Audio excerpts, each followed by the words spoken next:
I am getting less and less nervous hitting that live button, I have to say. But I'm still a little nervous when I do it. I'm like, oh my God, am I ready? Well, what the hell? Let's do this. So my name is Alana, and I am the creative director and executive producer at Filmkik. And I've been doing this daily live stream on YouTube and on Facebook during the stay-at-home, quarantine, COVID-19, shelter-in-place period. And I've been interviewing different people that I know, different people that are in my network, and it's been really great to see how different people have been handling this change. And today I'm going to be talking to Jessica Hurst, and she's the principal and owner of Sage Academy, which is a private school in Campbell, California, and it's a fantastic school, and I absolutely love her, and I know the teachers, and I love the teachers, and the students are great, and I really wanted to talk to her because I wanted to know how have they transitioned into virtual schooling, and how has that been? It's a K through 12 school, so you can't just apply one solution to everybody because you have kids or humans of different ages. So I am very much looking forward to this. And with that, let me introduce you to Jessica. Hey, Jessica. Hi, Alana. How are you So doing thanks for, today? I'm doing great. Thanks for having me on here, and I'm excited to kind of share some of the things some solutions we found. So really quick, like you said, yes, we are a small private school. We are K through 12, and we cater to a public that is honestly my favorite, but we originally started the school where we wanted like the leaders and the artists and the free thinkers, the ones that weren't the standard, 30 kids per class setting wasn't quite working out for them for whatever reason. We wanted those guys, and even those guys that kind of fell through the cracks, got behind. We wanted them too. So we are already sort of a different sort of school. We didn't have really your standard classroom with the teacher lecture at the front and assigns everybody the work. It was more, well, let's place where everybody's at. Let's give them a lot of what they love and want to know. Are they a writer? Let's give them a lot of creative writing. Let's really build on that skill. Are they a little behind in math? Let's fix that. So already our system, I was really sort of dreading at first moving everything online. And I was like, no, please, can we please just, we're small, can we please just stay open? But it's fine. It is for the best, and we're all at home now. But because our system isn't like that, we couldn't just kind of, you know, give a lecture with a whiteboard next to us and assign some work and call it done. It was like, okay, well, yes, I'm not only am I the principal, but I'm currently teaching junior high as well. So I have a mixed level group. And so it's like, well, I can't just lecture for the 8th graders and the 6th graders get lost. So it's been a little bit of a struggle, but I think we came upon a really good solution at this point. So yeah, that's us. That's so cool. So tell me, I think a lot of people dreaded it. I think that when I found out that my kids were also going to be suddenly studying from school, I'm like, okay, how is that going to work? I mean, how am I going to juggle my jobs, my life, and having the kids at home? And I Mhm. also not just have them at home, it's not the weekend. They're also expected to learn. So have Right. you felt that now?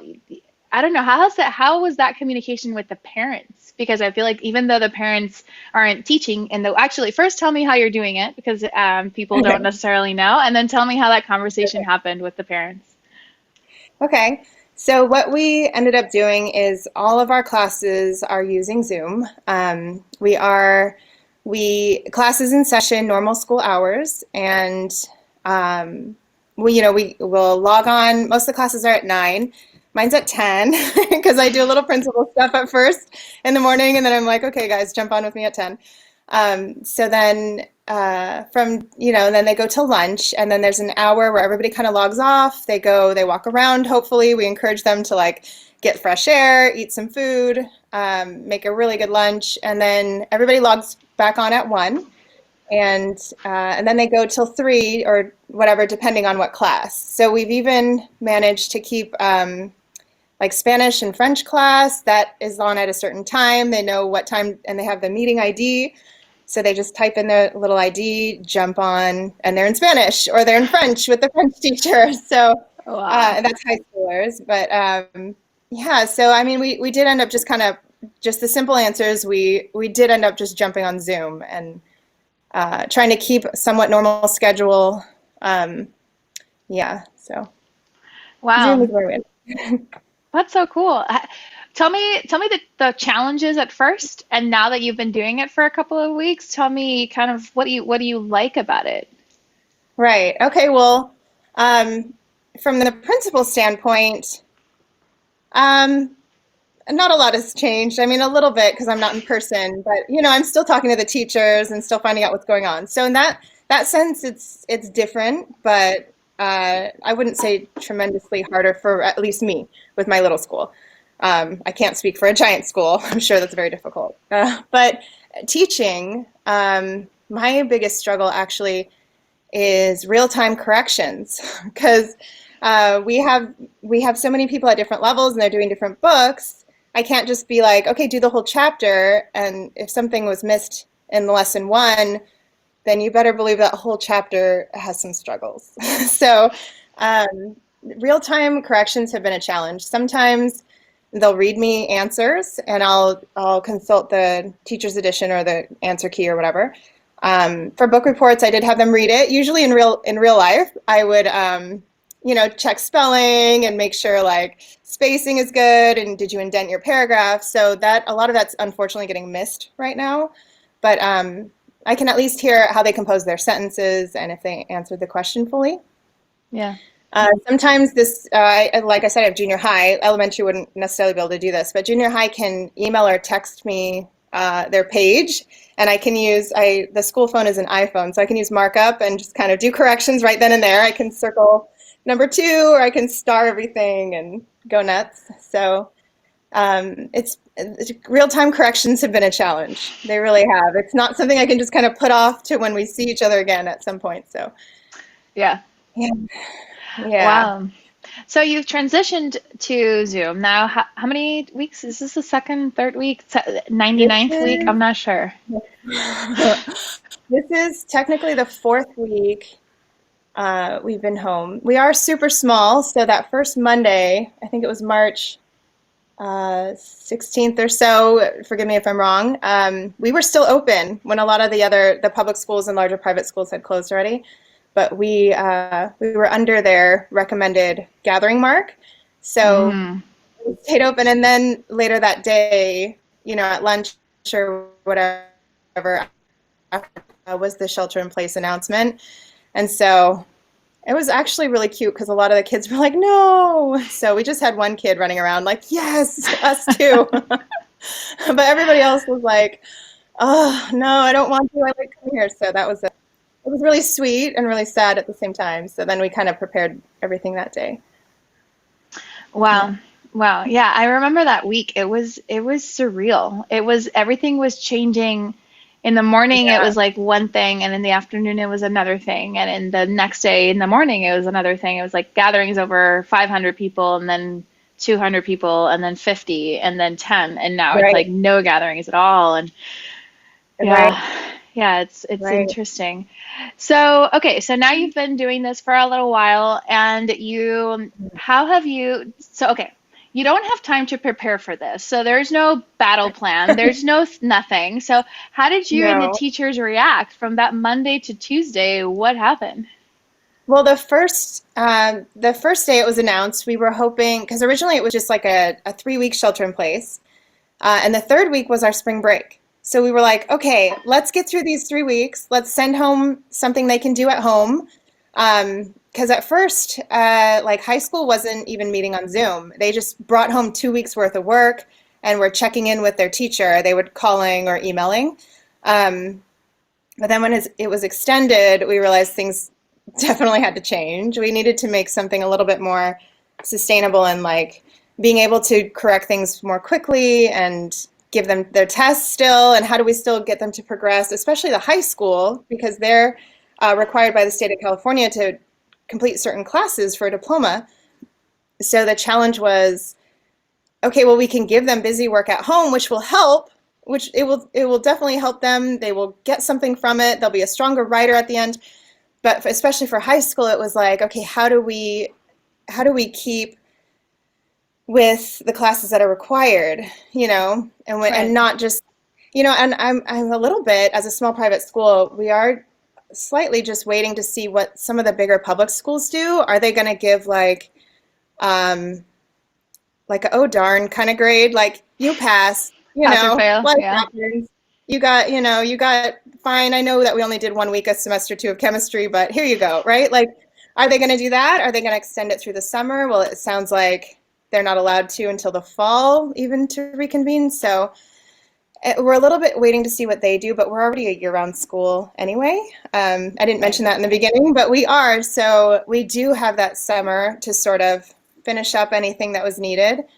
Um, so it's a little bit of a challenge. Like, how do you really, like, I don't want to just give them all like a sympathy grade or like, oh darn, you tried grade, like, but also I'm not, I've asked the teachers as well to kind of check in with what you're assigning and also try to be realistic, because this is a strange time and some kids are handling it great. They're like, wee, and some kids are like, I don't feel good. I don't know. I don't like it. I'm not happy. Like they're dealing with something internally. And so we're also trying to check in with each student. Having a small class makes it easier to do that. But, where is that kid? How are they feeling? Yeah. I'm not going to pile on work if they're, having internal issues, like, Yeah. and, they don't feel good or right, or, they just need a little bit more help Yeah, I dealing with mean, they're it. not just schooling at home, they're going through a global Right. crisis and they're at home, you Exactly. know? And So how do you balance that? right. Like, well, this is what they need to get done, but this is the situation we're in. So Yeah. we're trying to still keep them progressing and winning and enjoying their friends and seeing their teacher online and joking around with their friends, and we're trying to keep that sort of normalcy going, as well as making progress. It's just, to be honest, a bit slower. So we'll kind of see how things play out in the next, few months. So Yeah. Well, it's kind of nice that you had the opportunity to school in a, um, I guess, band-aid kind of a way at first, and then you had right, the experience as teachers, and then by the time you realized that you guys were going to have to do this for longer, you already had a right, little bit of experience of how it was going with Zoom and how, because it wasn't, you guys weren't schooling that way at all at the beginning. And so to have to transition, you didn't just no, transition, you had like no, different steps to get to where you are today. right, Wow. right. Well, I mean, I think Part that of that was because of my resistance. Yeah, yeah. Yeah. So I think that's interesting because when it comes to, like, for example, working from home, some adults are very good at working from home and some adults mhm, are not. Some adults need to go to a coffee shop. They need to go to an office in order to feel productive. And I'm sure that for students, it's the same way. Even homeschoolers, not every homeschooler is always at home. Some homeschoolers, yeah, they need to go outside, they need to go to a park, or they need to go someplace else to school. So let's say right. you have a student that isn't progressing really well or isn't really handling this situation well. Do you have any tips for anybody on like how to work with that particular student? Well, really, it comes down to, because we do have a couple that are struggling with it a little bit, and it's working tightly with the parents, seeing if they can help, or because that makes a big difference. If the parent is home and is able to help and willing to help, then that can help just put the student at ease and um, help them kind of get back into the swing of things, even if lightly at first. So yeah, it's every situation is so unique, but sometimes if it's just a student just having trouble setting their own schedule, then it's like, okay, well, let's clearly make a schedule, be online at this time. Today we're doing math. Everybody pull out your math. Um, so sometimes that does the trick. Sometimes just organizing a student's time will do the trick, and sometimes sometimes talking to a parent and seeing if they can kind of sit with their student, but a lot of them are trying to navigate their own new situations of working from home and in the room next door, so Right. it's so individual, but it just depends on each person's what exactly they're struggling with. So. Yeah. What do you feel? Well, first of all, I also want to say to anybody watching that if you guys have any questions for Jessica, she is the owner and principal and teacher, one of the teachers at Sage Academy, and we're talking about how they have transitioned from an in-person school to an online school, sort of. I mean, in the Yeah, interim, for hopefully now. super temporary, but yeah. Right. So if you guys have any questions, please let me know and just type it in and I'll make sure to ask Jessica. So Jess, tell me, do you feel like if this were to happen again, which hopefully it won't, do you feel like you're more prepared to handle it in the future? Absolutely. Absolutely. That first week especially was like, what are we doing? How do we maintain some semblance of normal and also work with how the kids are dealing, also with how we're feeling? We want to be at school. We are there because we love it, so it was that first week was hard, but definitely I think going forward, absolutely. We could jump right in and know what to do. Especially the elementary class, they are crushing it. That teacher jumped on the very next day. He just jumped right on, had everybody online, and I thought that age would be the hardest, to be honest. I thought, especially them being young, I thought, oh gosh, are they going to actually sit in front of a computer? Like, is that too much to ask? Like, I actually had these questions inside, so but the teacher just had everybody jump on, and he made it fun, and he still plays his guitar for them, and they sing in Spanish. It's so cute. So they've got their whole system set up, and that was the one I was worried most about, but they've got it down. So yeah, That's I think we could awesome. definitely, yeah. Well, you've had to transition into, going, teaching virtually when you weren't really set up for that at the beginning. And I Right. want to show this is one of what one of your classes looks like, which is so adorable. And they seem engaged. Let me actually block us out so we just see them.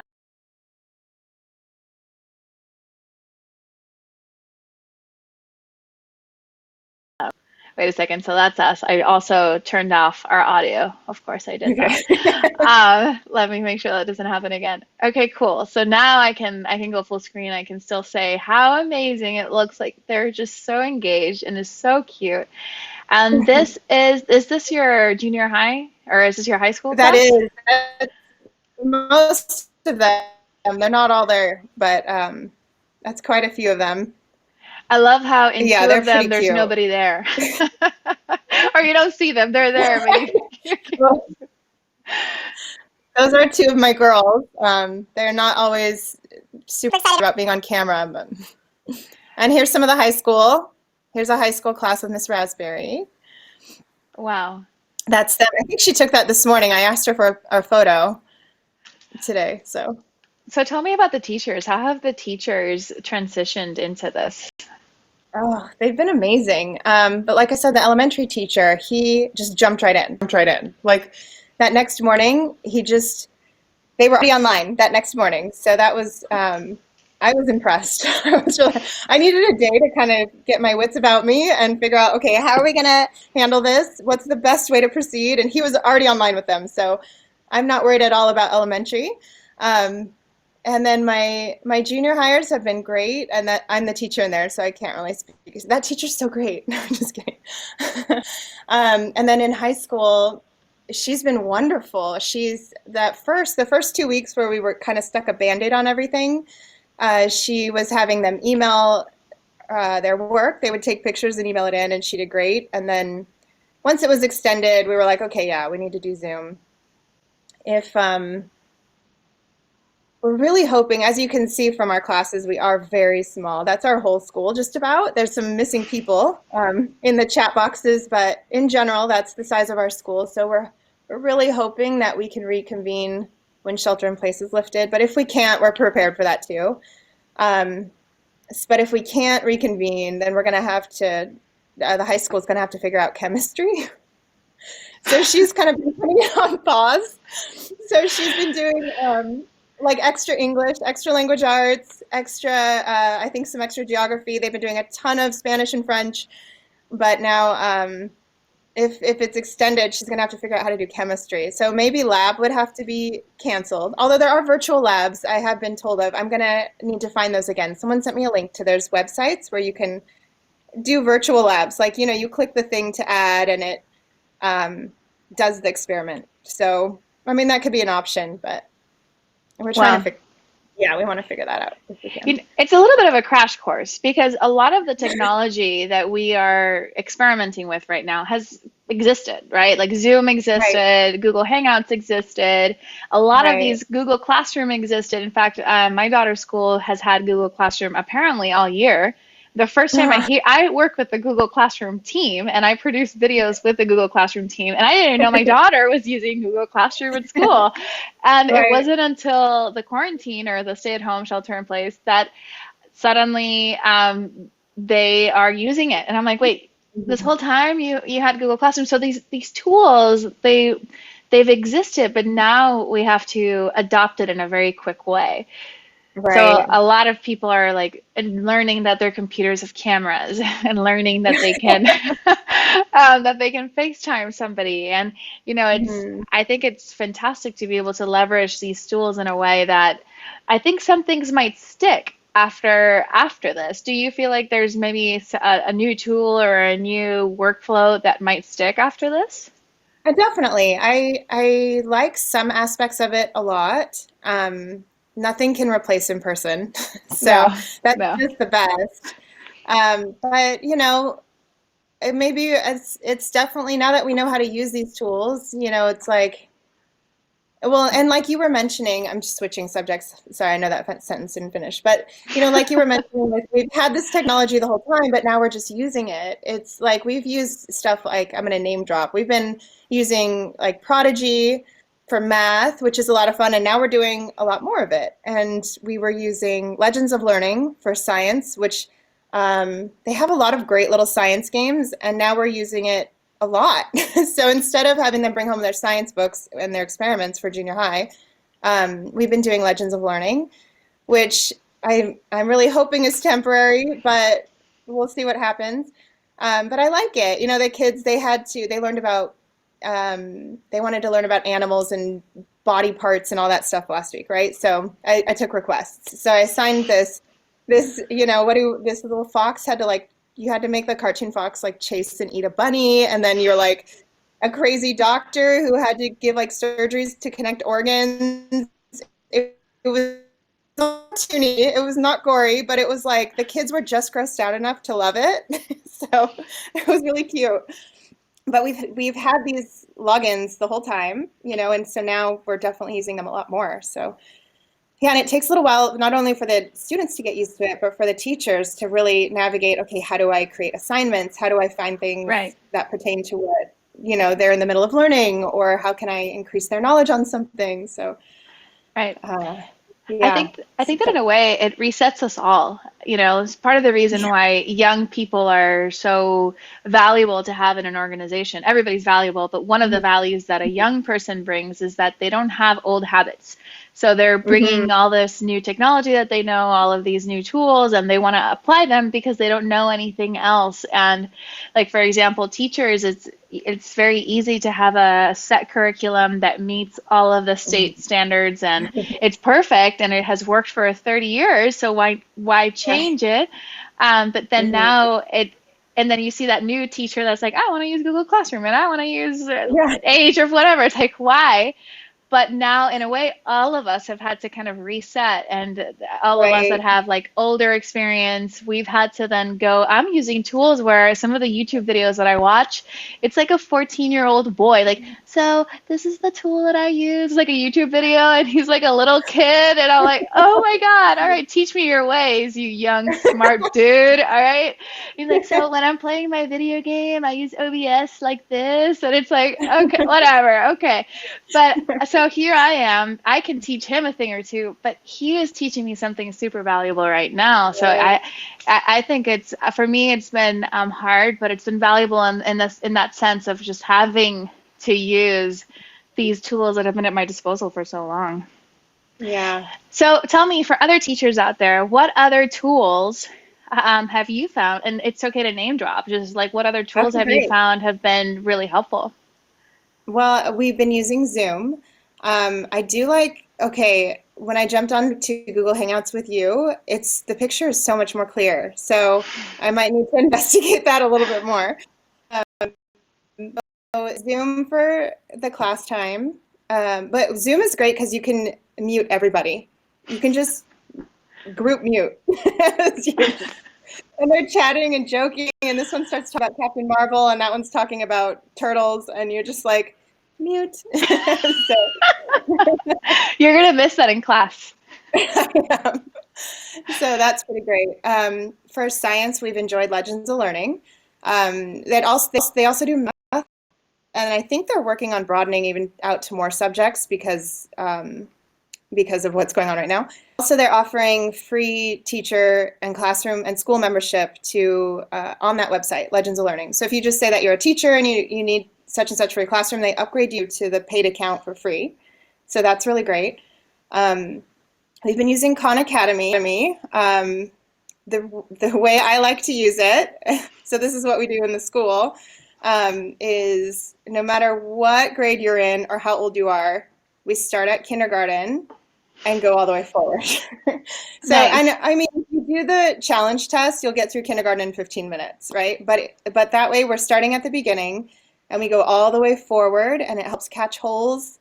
And there's even when you have from one math book to another, one of them will teach something that another one doesn't. So even on Khan Academy, we have an amazing math curriculum, but there's some things on Khan that they teach a little different than they do in our books. So it's nice. It gives them a little extra practice and repetition, Yes. which you can never be too good at the basics. So we love going through those. So we do that, and then Nitro Type for typing, because we used to use a program in class. Mavis Beacon is obviously the cutest and the best, and I've written a whole study guide for it. But I don't have that online, and I think if I buy it for each individual person, it's something like $50 or something. I'm not going to do that. So we're doing Nitro Type. It's a website. It's not my favorite, but it's serving its purpose, right? It's really just you're racing a bunch of cars, but you can even play on your phone. So some kids are like, which isn't really typing. No. But it's there for now. So they're doing that. There's I some mean, dog we've it's used. not typing, but a lot of their The- writing is on phone. Oh, Yeah, that's true. They do little. The thumb type. I'm pretty good at it too. yeah. Sorry, So but then you mentioned something yeah, I else. should have made a list. Oh, some dog. Some dog's cute, but the kids get kind of bored of it. I don't know. It's where you do a lot of little math games and you're kind of balancing stuff. And there might be more features that I'm just not aware of, but that's all we know of. So the kids are like, okay. Um, I've been looking for really good online social studies that we can do while we're doing the shelter in place. So if anybody's aware of one, I'd be glad to take suggestions again for social studies online. Yeah. If something's cute, the more cute, the better. It's fine. Yeah. Yeah. Cute. I remember playing Carmen Sandiego for hours as a kid. I mean, not necessarily social studies, but a little bit of geography in there. Yeah, it's geography for sure. I would be Denmark in that game. I remember there'd be a statue of the Little Mermaid. Yeah, I used to exactly. play it too. Right. Yeah. So little things like that. It's like good coffee house or not coffee house, coffee table conversation. Mhm. We have some people on Facebook, so I want to say hi to Gustavo and Anita, and I want to say hi Mhm. to Christine and Tara and Meryl. And I don't see who is connected on YouTube, but we have 4 people on YouTube. 4. Cute. It's crazy. That's It's great. amazing. That's like literally the whole world. Um, so okay, I want to show something, and I want you to tell me who this is. Okay. Who is that? That is Zelda. She's the class pet, and she had to come home with us. So that's her slipping around the house, and Is that where she's she happy. normally is? Just like around the house? Well, no, we take her out every day though, but no, because we don't want her to like go in a crack or like a hole in the wall and never see her again. So Ah, they yes. like really dark places, so she would find like the darkest hole and hide in it. So Mm. um, yeah, but that's her. She just ate. I don't know if you can tell there's like a lump just below Oh, her yeah. throat. It's like glistening. She had just eaten, so we don't feed her in our tank. We take her out and let her eat on the floor. What do you feed her? We thawed dead mouse. Just Ah, we thaw it out and we just put it on the floor for her, and if she's hungry, she'll eat it. So, and she's 5 foot long now. She's a 5 foot long corn snake, and she's just the sweetest. She's never bitten anybody. Any kid who wants to hold her gets to hold her. She's like really sweet. So every fire drill, we would take her out of her tank. So whenever we do fire drills at school, it's like, okay, who's getting Zelda? Often it's me, actually. So I just walk over and get her.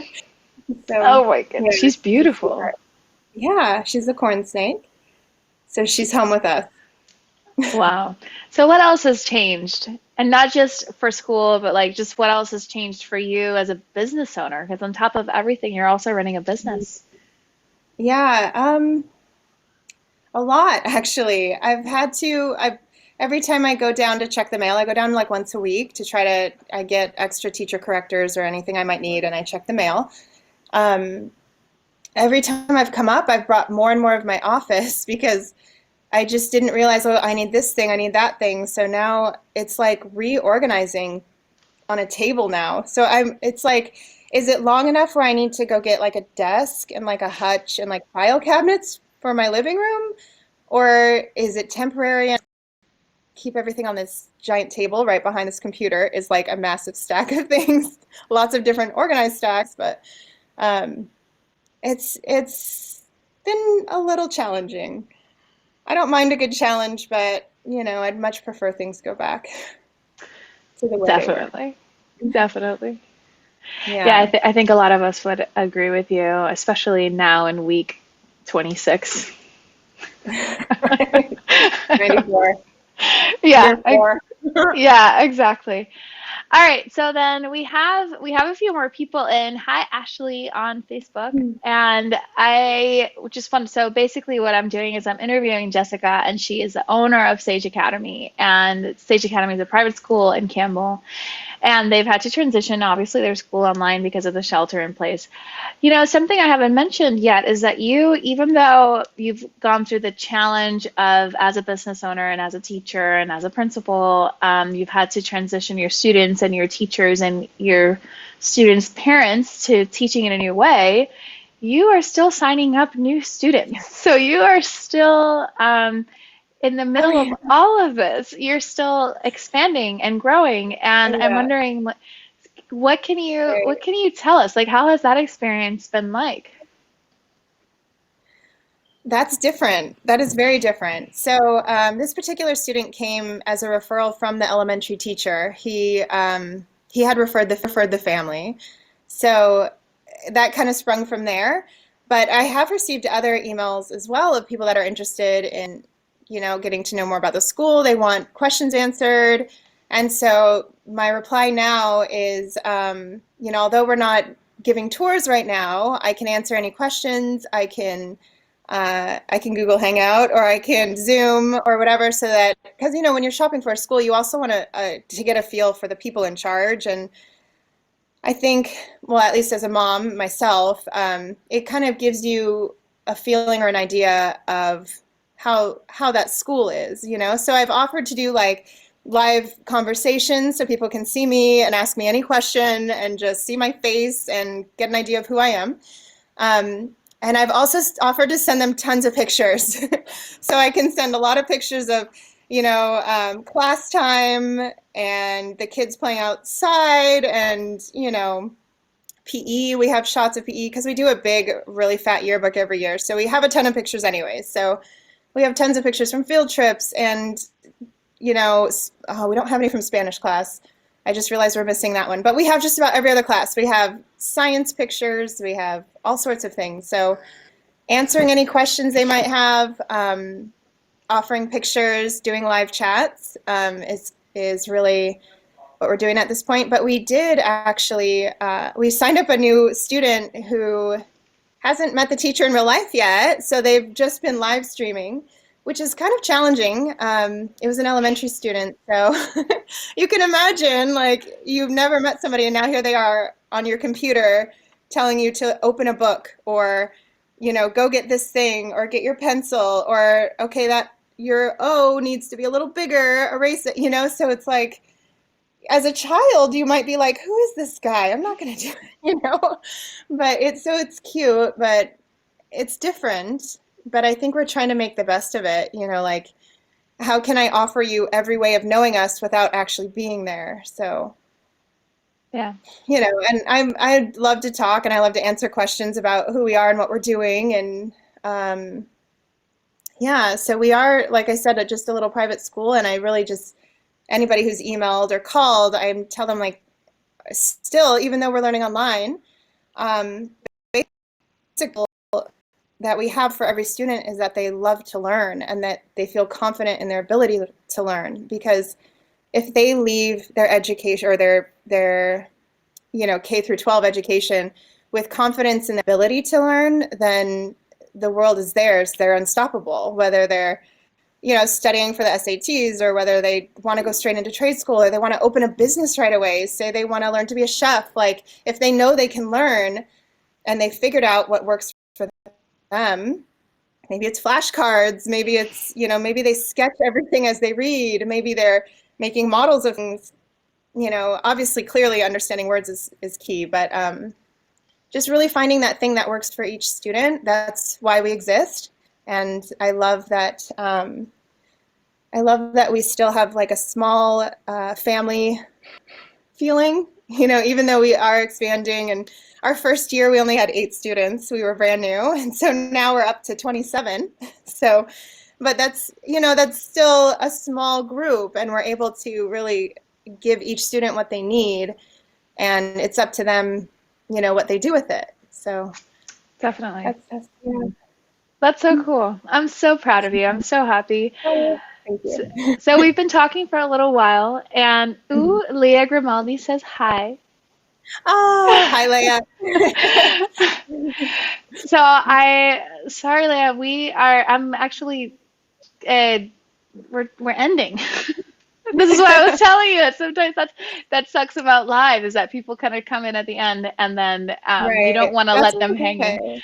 But I do want to ask you, is there anything else that you would like to tell either business owners or principals or parents teaching, like whoever you want to talk to, whoever you feel like you have something to say, anything else you want to say that will encourage us? I think things are getting harder.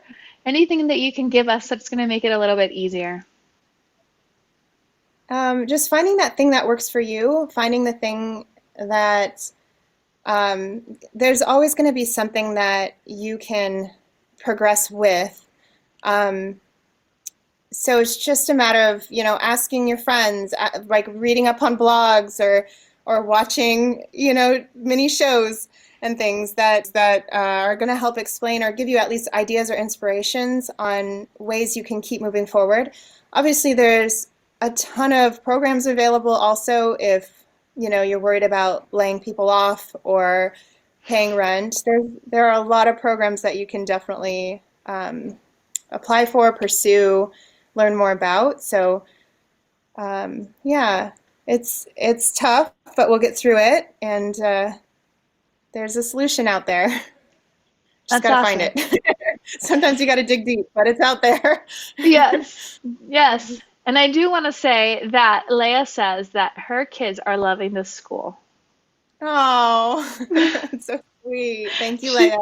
She just said that on Facebook. Well, I really commend you for having pivoted so quickly and for continue to improve every day, because I know you're continuing. I know how you think, and I know you're thinking of, like, how can we tweak and tweak and tweak, and I know you're going to get it perfect before they you're going to get it perfect, and then they're going to say, okay, everybody can return back to the class. So you're going to be like, I already had it, but I'm so happy I can Yeah. go back. So I really Thank you. appreciate your time. Thank you. Thank you. All right, so then let me close this up. And it's me now, and I just want to say thank you so much for the people that watched and for the people that joined in on Facebook. The more interactive this is, the better it is for us too, because I know that Facebook tends to be a little bit more interactive than YouTube.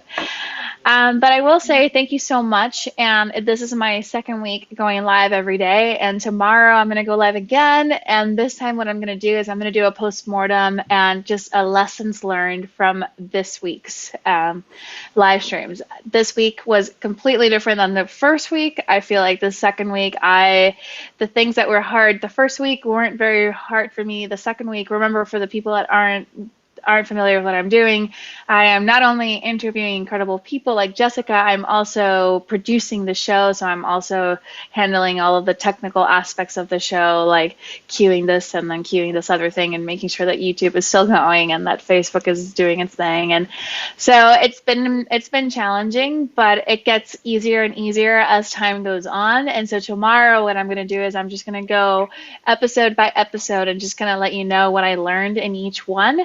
And hopefully, if you're interested in doing live streaming yourself, this is something that you can use for yourself. But other than that, I will see you guys tomorrow, and thank you, and good night.